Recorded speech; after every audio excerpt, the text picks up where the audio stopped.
Mabuhay! Good day to all! I am your tutor Madge.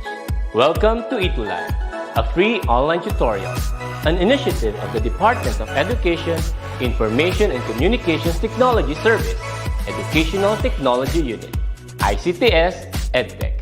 This program is aimed at helping and assisting learners from kindergarten, senior high school, ALS, Alive, and SPED learners. Aside from answering the modules, the ETUlay is offering programs which you will surely look forward to. Together with our parents and teachers, the ETUlay will bridge the gaps where difficulty and ease meet in learning new knowledge and skills. So, let us prepare our modules, pen and paper. Ready your mind to see and hear worthwhile and interesting lessons. Let us now study and learn, together with our volunteer online tutors. Tara na!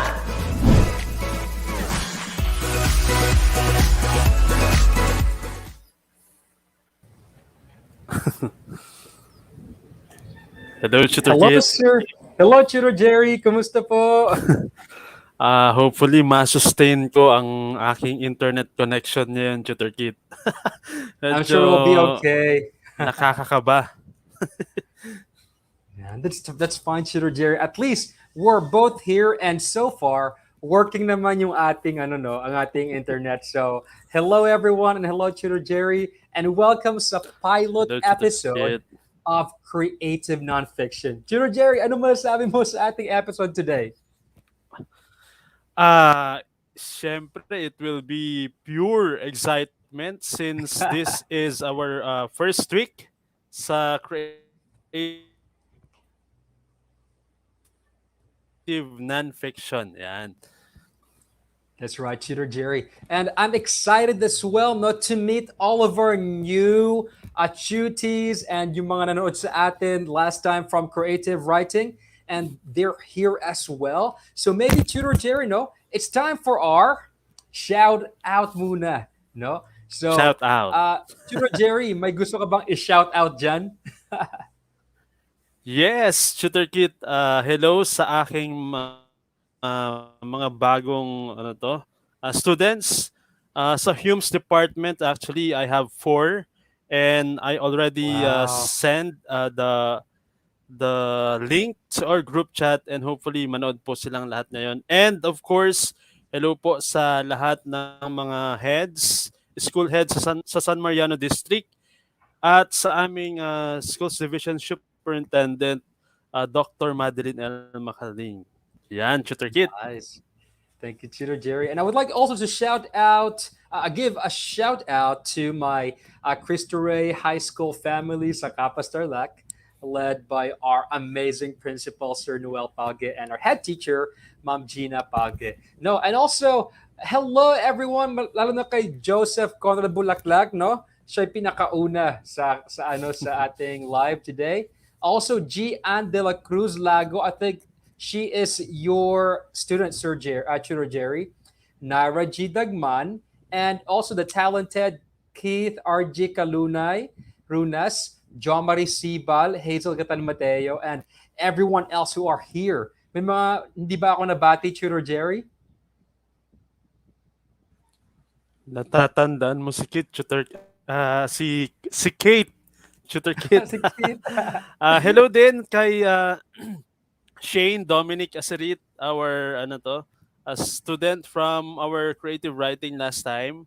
Nice. Gian De La Cruz, and then Jezani May Aquino, still from SDO Isabela. Ayan, Tutor Kit. Bayan bay, Yes. babati tayo. Medyo kinakabahan ako sa right. internet connection ko, Tutor Kit. Sige, so ano natin, Tutor Jerry, no? Maybe we could take advantage of this good internet at the moment. So we will go straight to our welcome. No? So everybody, welcome to the pilot episode of Creative Nonfiction. And our sessions will be on Tuesdays from 4 p.m. to 4:40 p.m. So we are on our new time slot actually. So you can watch us at the DepEd ETUlay Napaaga tayo, Tutor Facebook Kit. group. Oo, napaaga tayo. And also our YouTube channel, DepEd ETUlay. Ayan. So Tutor Jerry.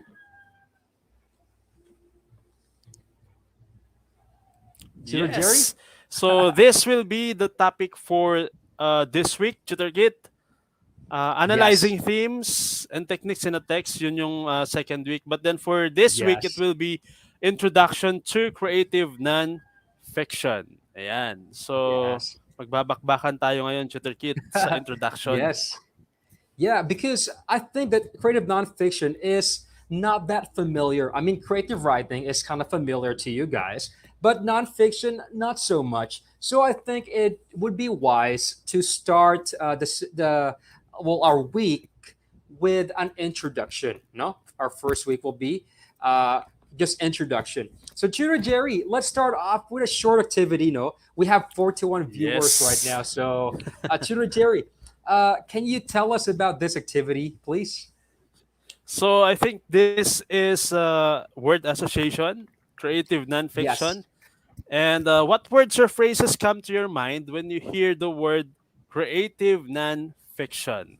So you just have to type in your answers in the comment box. So wala tayong Kahoot Yes. ngayon, di ba, Tutor Kit? Yes, wala Ayan. ngayon. maybe on our maybe on our last week, no, magkakahut ulit tayo. Ayan. So guys, tell us what you think. What comes to your mind when you hear the word creative nonfiction? Creative Okay. nonfiction. Yan. Ayan. Hello muna tayo kay Sandy Guzman, kay Steph Liwag, kay Warren James Ganaban, Joseph Abadilla, Roel Facun, and everyone else who are watching us today. Yes. Ayan. Hopefully, dadami ang ating mga viewers this third quarter, ano, Tutor Kit? Yes, I totally hope so. Because actually, creative nonfiction is one of my favorite subjects, Tutor Jerry. Mm-mm. Ayan. May mga sagot na ba kayo, guys? Ako, technical writing. Yan. Technical writing. Medyo mahina naman ako dyan, Tutor Jerry. So, siguro kanya-kanya tayong strengths, no? Yes. Okay. May sagot So, na si anybody? May Joseph, sagot na ba? Tutor Kit. Ano sabi ni Joseph, Tutor Jerry? The word creative refers to the use of literary craft, the techniques fiction writers, playwrights, and poets employ to present non-fiction. Sabi. Mm-hmm. Ayan. Yes, that's correct, actually, because creative nonfiction, although now we are talking about facts or the truth, we still have to employ creative techniques. No? Mhm. Sabi naman ni Neslin, facts daw. Facts. Correct. Mhm. Yes. Meron ka pa bang nababasa dyan, Chiro Jerry, na Memoirs, mga according sagot? to Kate.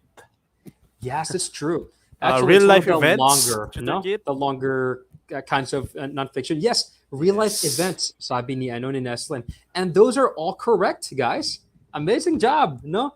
Sabi ni Michaela, true stories well told. Great job. Si, may Ayan. nababasa ka pa ba, Chiro Jerry, Very na iba? participative ang ating Oo mga nga. senior high school learners today. Yes. Thank you, guys. Imagination, according to Mark Platon, Tutor Kit. Well, Imagination imagination, kaya. not so much na that you will be making up stories. Well, in nonfiction, the stories are true to life. Nangyari talaga siya. Maybe you can be imaginative in your telling, no? But you need to be as accurate as you can. Okay, sabi rin ni Mark, true to life event. So parang kinontradict niya yung sarili niya. Sabi rin ni Gian, reality. Great job, guys. Magagaling Yes. mga bibo itong mga ano natin, Tutor Jerry, no? Yung mga students natin for third quarter, Tutor Kit. Yes. Thank you so much for answering, guys. Great job, everyone. Okay. So let's actually try to define what creative nonfiction is. I think it's a great way to start the subject, no, if you really know what the subject means. So, Tutor Jerry, what is creative nonfiction, anyways?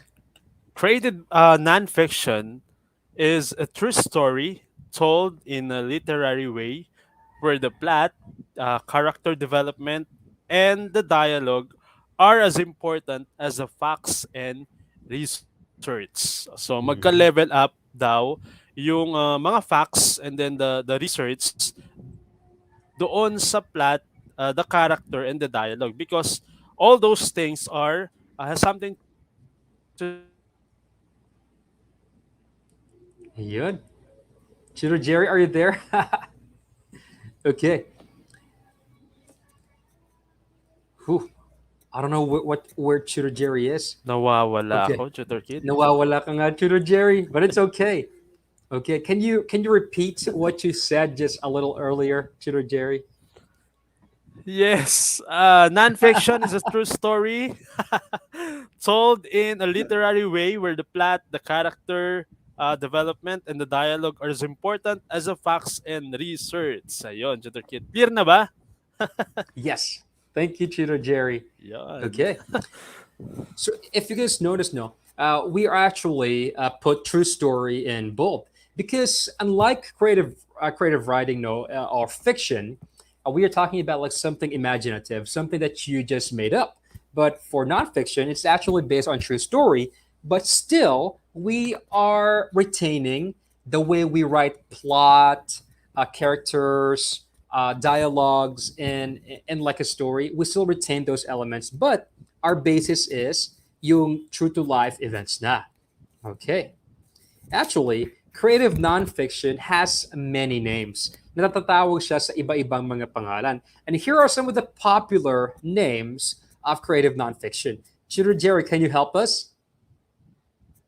Sure, Tutor Kit. The first one is narrative nonfiction, and then we have the fourth genre. Ayan. We also have literary journalism, the literature of fact, and then the literature of reality. Ayan, Wow. that's it. Tutor Kit.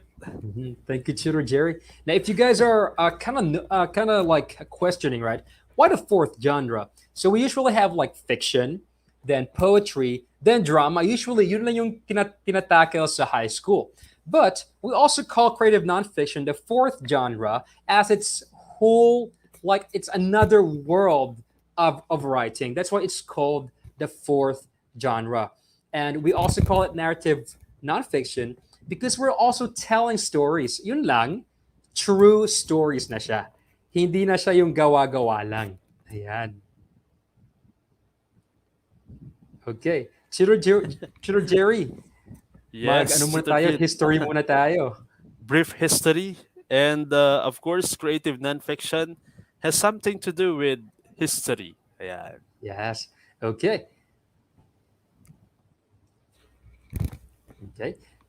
So actually, creative nonfiction is fairly new if you like think about it, right? Just because it kind of boomed in like the 21st century.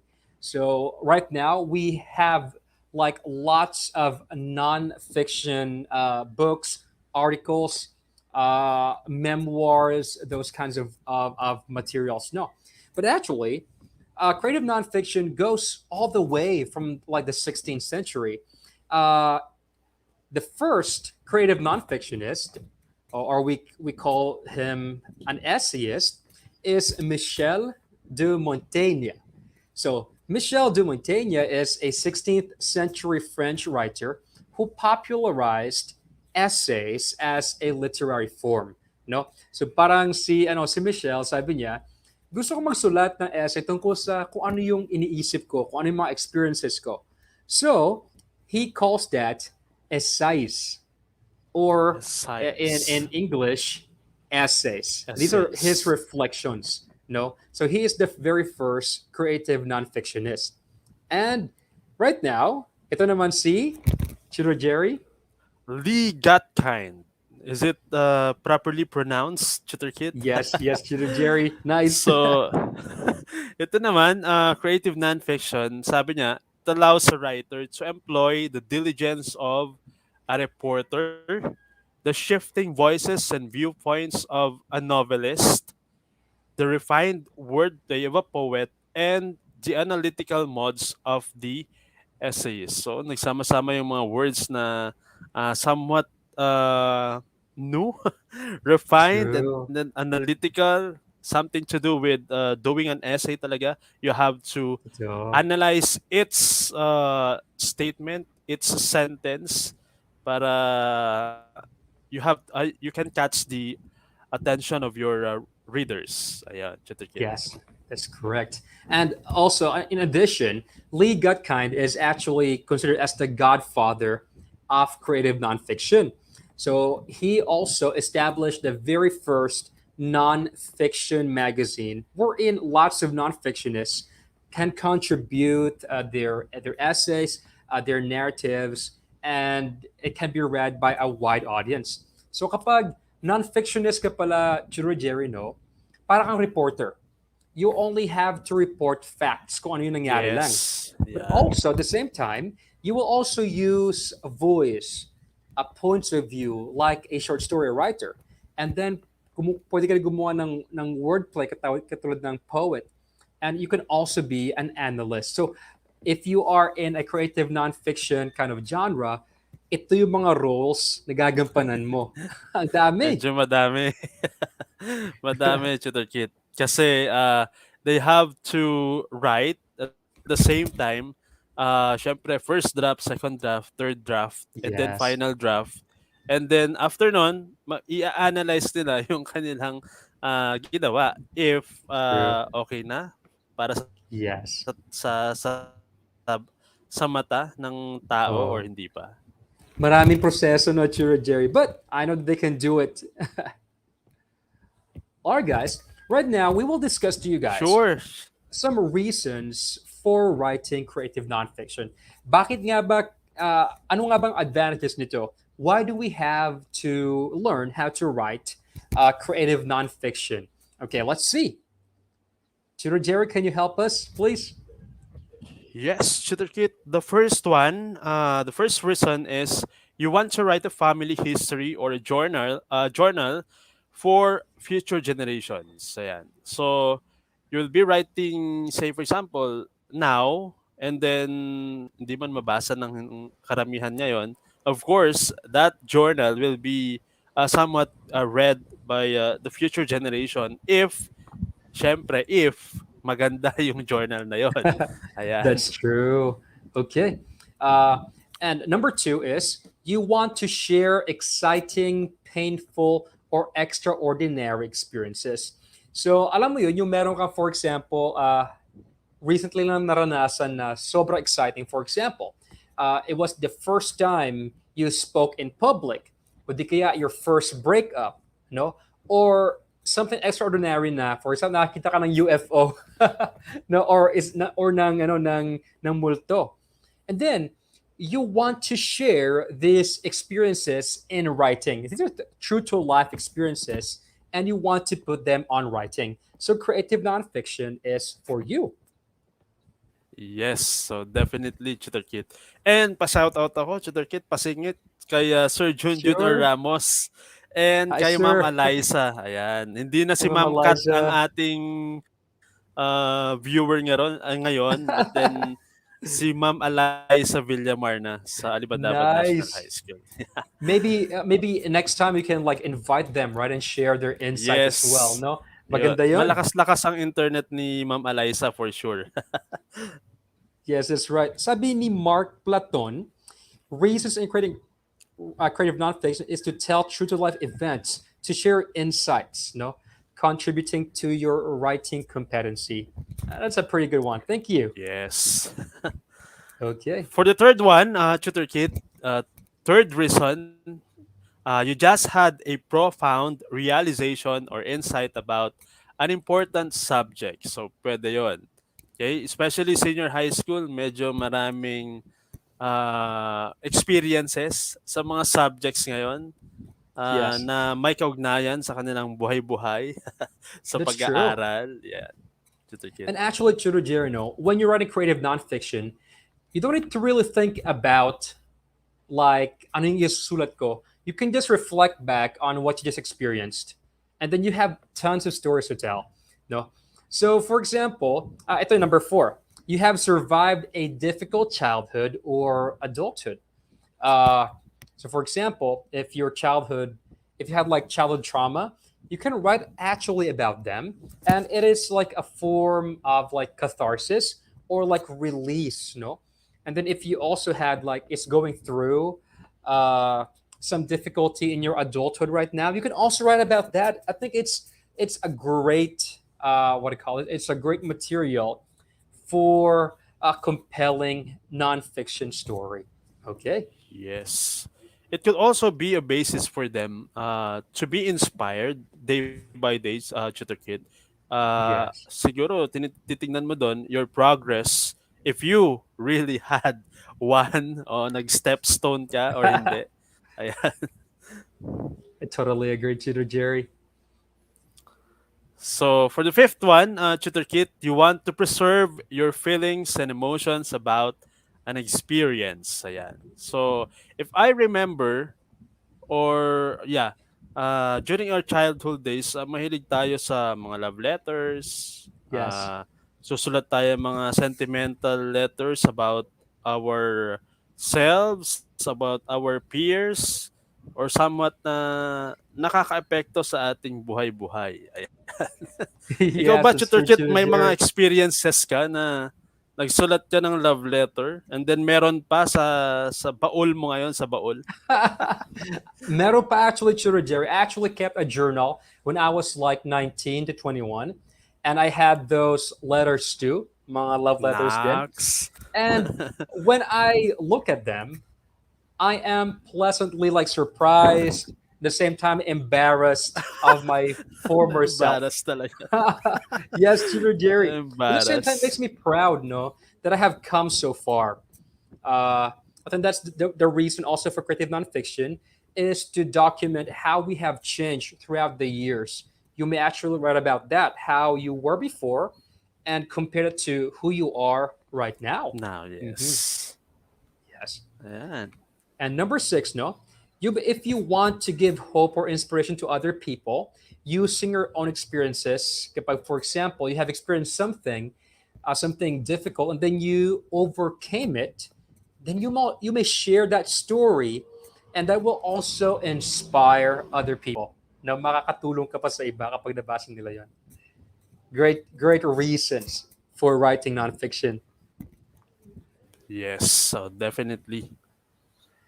Okay. Ayan.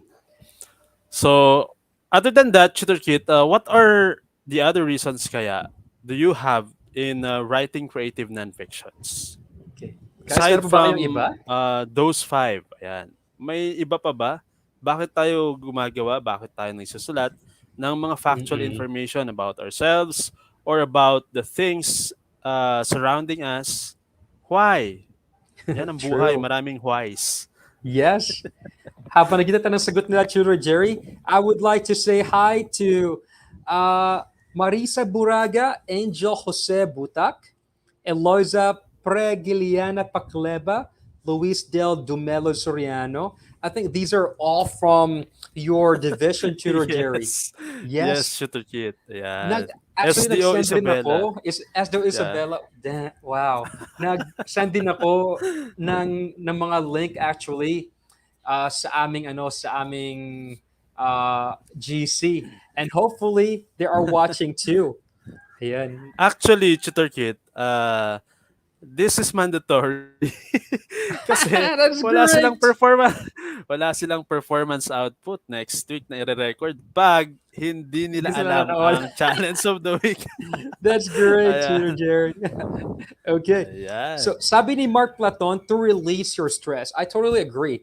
It's a form of catharsis when you write something that is kind of haunting you. It's a form to release your stress. Yes. Sabi naman ni Nestle. Neslin, anong sabi ni Neslin, Tutor Jerry?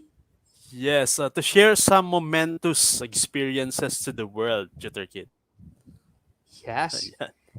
Yeah, it may be momentous. It may not be not momentous to anyone else, but if it's momentous for you, then I think it's worth sharing. Sabi ni Joseph Conrad Bulaklak, is that it not only allows but also encourages the writer to become a part of the story or the essay. Well, honestly, you are the star of your own creative nonfiction. No, Yes. that's true. Haba ng sagot ni Joseph. Joseph. Great job, Joseph, by the way. All right. Yes. So we will move on now, guys, to fiction Versus versus creative creative nonfiction. nonfiction. Okay, Chiro Jerry. Kasi So ano nga fiction ba yung sa yung creative writing, differences? no? Oo nga. Yes, Tutor Kit. Ayan. Okay. So, nabasa ko to kanina, Tutor Kit, as I scan this PowerPoint Yes. presentation. Fiction, the characters are based on real people. Creative nonfiction, also, the characters are real people. Doon sa isa, meron siyang based. Ayan. Yes. And then, character personalities are a combination of qualities doon sa fiction. Pagdating naman sa non-fiction, the personalities of the characters are as they are real in real life. Ayan. Yes, correct, Chiro Jerry. Kasi di ba sa fiction, we usually create imaginary characters that are like based off characters that we know. And sometimes, yung mga characters that we are creating in fiction are pinagsama-samang personalities na mga kakilala natin. Uh, Apparently, though, in creative nonfiction, the characters are real people. Kung sino sila, sila na talaga. At kung ano yung Yes. personality nila, right Yun na now, din. that's your personality in the story. And that goes for you too. You are usually the real character and your personality is not made up. So ganun siya. Yes. Ayan. So, other than that, we have the dialogue can be made up, while in the nonfiction, the dialogue is verbatim or recreated to the best of the author's ability. That's a difference, huh? And then Mhm. events can be made up in the fiction, while in the nonfiction, events truly happened. So, pwedeng gawa-gawa sa fiction, pero doon sa nonfiction, hindi pwede. Okay? Mhm. And then the plot can be made up along the way doon sa fiction, while written as accurately and truthful as possible doon sa nonfiction. Research may be used when necessary. That's why doon sa nonfiction, kagaya ng definition natin kanina, Tutor Kit, Yes. para tayong nagre-report. And so, Yes, that's right. reporting nowadays is all based in research. That's why pag debate, presidential debate, di ba, sa Tutor Kit, nagre-research tayo. Hindi That's pwedeng right. bato ng questions without any research. That is included in our nonfiction. Ayan. That's right, Chiro Jerry. Ano pa pala, Chiro Jerry, no? Mag-segue muna ako. Hello kay Ate Charmaine from SDO Nueva Ecija. She's watching right now. She's a really good friend. Uh, and also, by the way, no, creative nonfiction, it requires some kind of research just to make sure that we are as accurate as we can, as possible. Remember, in creative nonfiction, you should not lie. You must retell the events as they happen as accurately as possible. And that's what actually makes it like different from fiction. Now, because creative nonfiction is concerned with memory, sometimes your memory would be inaccurate. That's why you need to do some research once in a while if hindi ka sure. No? So, and when you lie sa creative nonfiction, that becomes fiction na. Parang Yeah. ganun. Parang Okay. transformation. That's right, Tito Jerry. Okay, checkpoint muna tayo, guys. Checkpoint. Checkpoint. So this is Madaming actually, checkpoint ngayon, Tutor Kit. oo nga, madaming checkpoint ngayon, Tito Jerry. Lalo na papuntang Ayan. beach. Yeah. Nag-beats Okay. ka nga pala. Di ka nagsama. Ayain sana kita kaya ang layo mo, Tito Jerry. Okay, Tito Jerry, Ayan. what do they have to do in this checkpoint? Okay, so you'll just have to identify if the following descriptions pertain to fiction or non-fiction, the thing that we discussed a while ago. And then type your answers in the comment box. Kunwari, Yes. nagmamadali Okay. tayo kasi it's already 4:27. That's true, Tito Jerry. Okay. Ayan. Number For the one. first one, Characters. Yes, go ahead, Tito Jerry. Go ahead. Sige. Characters are based on real people. Is it fiction or non-fiction? What do you guys think? Ang bilis ng Okay, sagot. sabi ni Mars Jane, fiction daw. And sabi naman ni Neslin is non-fiction. Enrico said it's fiction. And so the answer is fiction. Fiction. Yes. When you say base kasi, Yes, they are the word just base. bases. Yes, that's right. They were just your bases, but you actually created a whole new character on your own, and they're made up. Okay, very good. Next, number 2, Tutor Jerry. Number 2, dialogue is word for word or recreated as accurately as possible. Is it fiction or non-fiction? As accurately as possible. Yes. When you say word for word, verbatim, no, kung ano yung sinabi ng taong yon sa memory Yun na mo, yun. yun na yun. Okay. Mm-hmm. Angeline said non-fiction. Angeline Macido Baria. Mari Joy Quiape said fiction. Charmaine said fiction. Mars Jane said non-fiction. Non-fiction, the majority of the answers, Yes. circuit. And let's see. And yes, the answer is non-fiction. Non-fiction. So Yeah. when it's fiction, the dialogue can be made up. You can actually make up what your characters will say. But for non-fiction, hindi pwede.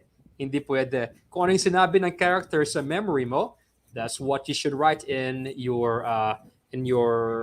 text. Okay, Tutor Jerry, number 3. Number 3, you have research is encouraged to ensure accuracy. Yan, kasasabi lang natin kanina. Sabi lang natin.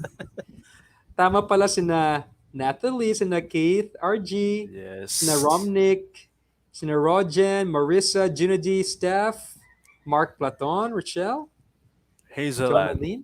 Oo. Sure, Jerry, ang saya ko. Ang dami na nanonood. Ilan na ba, Tutor Kit? Hindi ko na monitor kasi medyo... Right now, it's 33. Kanina, 41. That's amazing. Wow. Dati, 20. Yes, dati 20. Minsan 6. Sa 6. Oh my Ayun. gosh. And the answer, guys, is Non-fiction. Yeah. yes.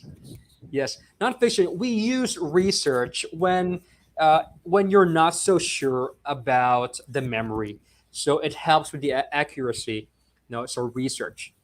Nice. Now, guys, we will now discuss the different forms of nonfiction.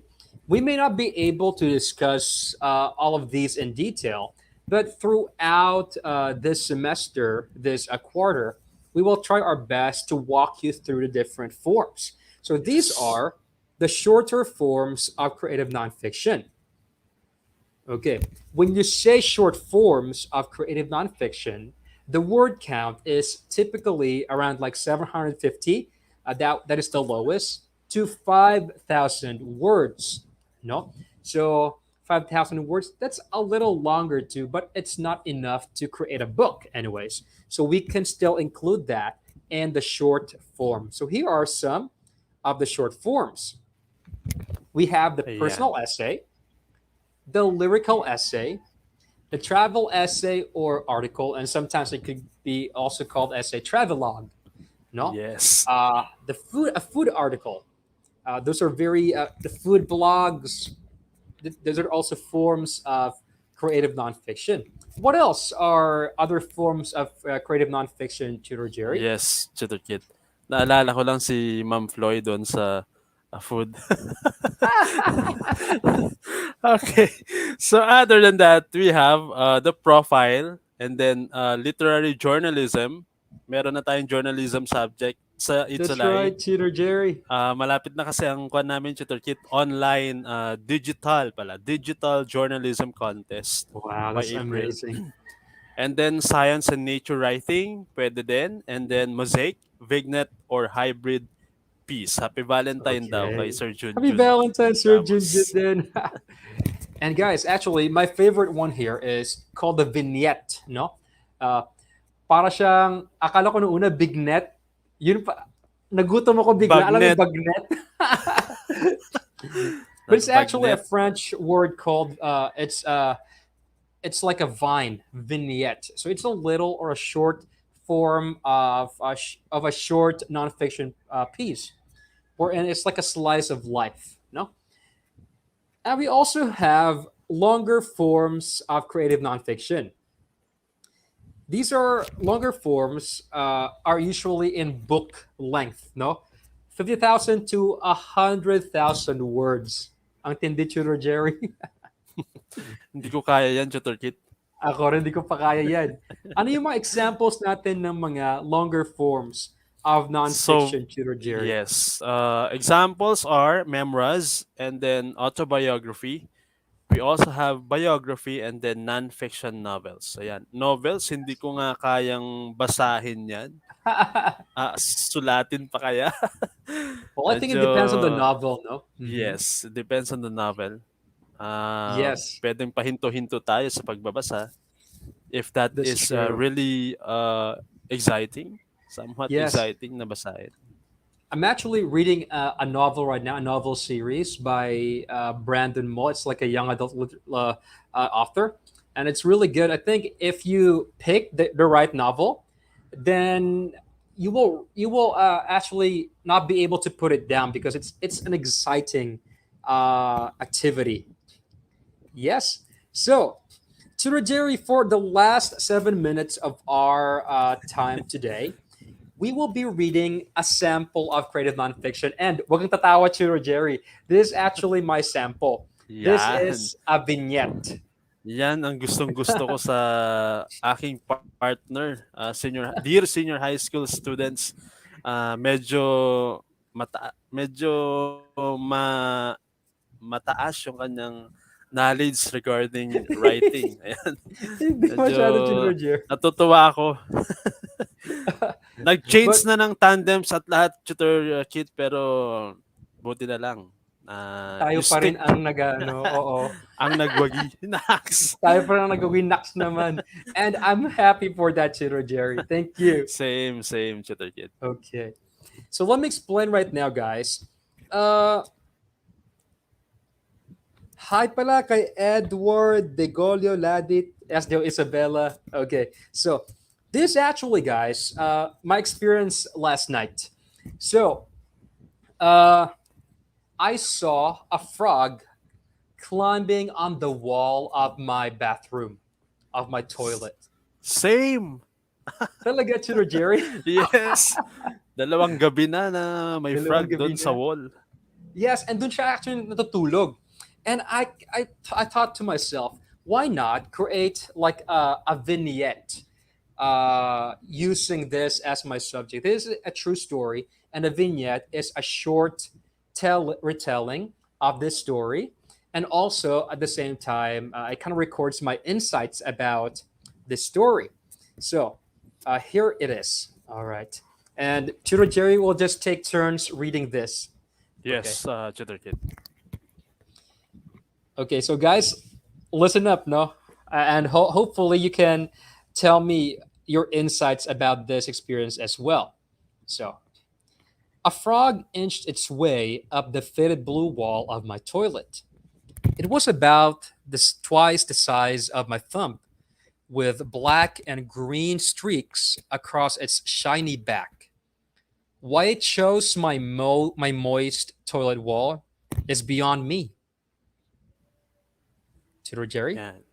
Still, it painstakingly climbed its way about a meter of the ground, inch by inch. Then it tucked its miniature arms and legs, closed its eyes, and went still.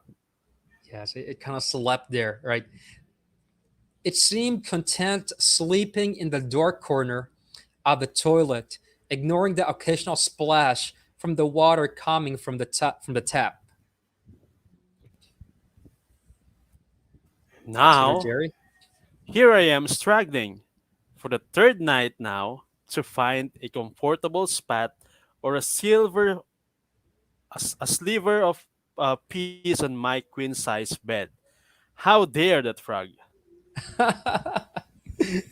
So that's my nonfiction vignette, guys. Tutor Jerry, What do you think about that? Somewhat napakagaling ng buo ng thought tutor kit na parang na-inspire ka nung frog na yon while you're in bed na. Yes. And it kind of occurred to me that this frog was actually comfortable in a place that is not necessarily comfortable. In the wall, right on the wall of my toilet, that it's dark, it's moist, it's kind of miserable. Nilalamok siya. But me, I'm on my bed, and I'm with my pillows, my queen size bed, but I couldn't find peace. But this frog was able to find peace and sleep. And I thought, how Yes. dare that frog uh, find peace in the midst of turmoil, of chaos? Yes. I kind of think about like how are the human condition of how do we really find peace in this world, Tutor Jerry, no? How do we sleep? No, how do we sleep when everything else outside is like magulo, is chaotic? Sabi Yes. ni Mark Platon, the frog represents yourself, which represents your being true to yourself. And that could be Nice. true, Mark. No, I'm being Yes. true to myself that I am not at peace Comfortable. and I am Yes. jealous of that kind of peace. Of that. All right. Yes. That is contentment, tutor kit.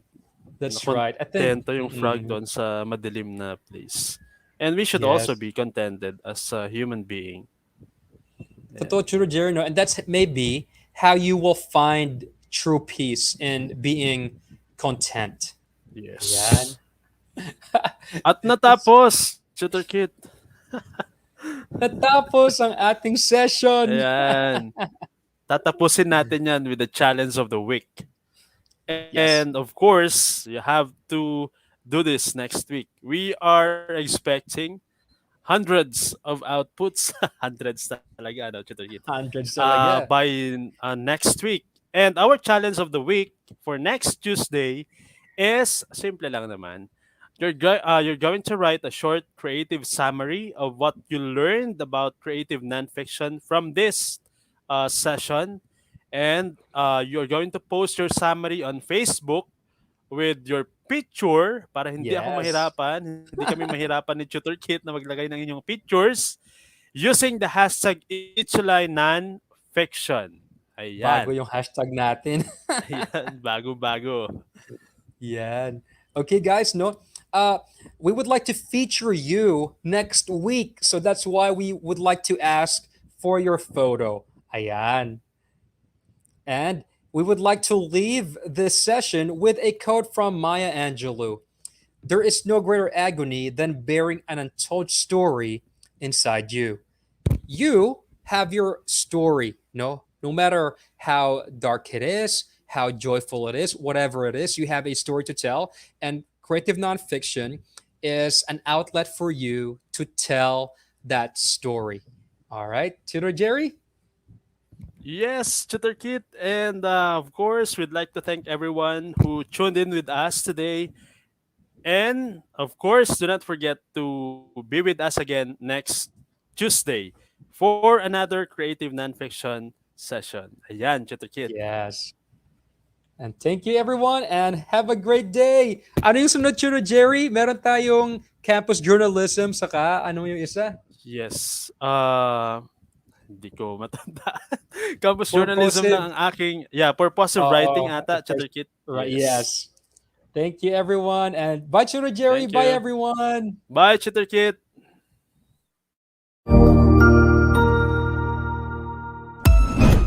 Ang husay naman! Natapos mo ang iyong tutorial session kasama ang iyong mahusay na ETUlay tutor. May bago ka bang natutuhan? I-share na yan gamit ang hashtag ETUlay Level Up. Huwag aalis ha dahil may susunod pang programa na pwede mo ring panoorin at salihan dahil naghihintay na ang iyong mga tutors. Happy learning dito sa ETUlay!